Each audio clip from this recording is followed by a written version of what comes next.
पिया प्रदेश में छथिन, धनी एतऽ से पाती पर पाती लिखैत छनि और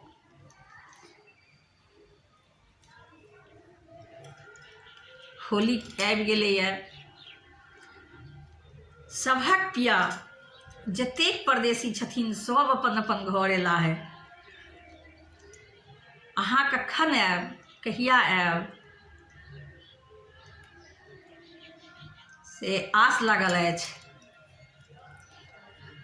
तऽ एतेक निहोरा कऽ रहलखिन हेँ, व्याकुल प्राण भऽ गेलनि यए जे सबके परदेसिया घर आबि गेल, मुदा एखन तक हमर जे परदेसी छथि नहि अयला है। फगुआ कोना मनायल जायत। तऽ एहि गीतक माध्यमसँ हम अपने सबके बीच सुनाबऽ जा रहल छी। जँ हमर चैनल पर नव छी एखन तक तऽ हमर चैनलके सब्सक्राइब कऽ लिअ, लाइक शेयर कमेंट से करू आ घंटीके बटनके सेहो दबा देबै ताकि हमर नव से नव नोटिफिकेशन अहाँ सभक लग जल्द से जल्द पहुँचत। आओर आगू बढ़ी। एहि निहोराके अपन गीतक माध्यमसँ अहाँ सभक बीच राखि रहल छी।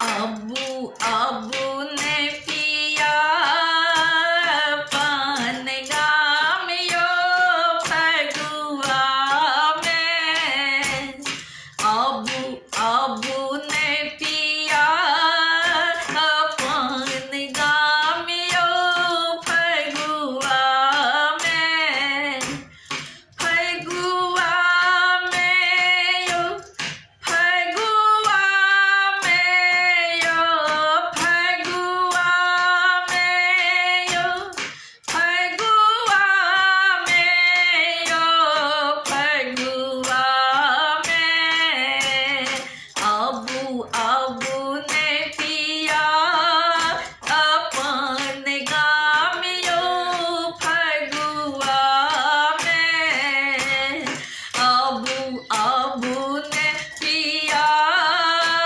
अपन गाम यो फगुआ में। सब हक धनी पिया पूरी पुआ बना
हरी हरी पियर लाल रंग घोरी तो रंग घोरी पिचकारी में भरी तो हरी हरी पियर लाल रंग घोरी तो प्रेमक रंग दी तो देहिया में फगुआ में अबू अबू ने पिया पान गामियो फगुआ में अबू अबू ने पिया पान गामियो फगुआ में आती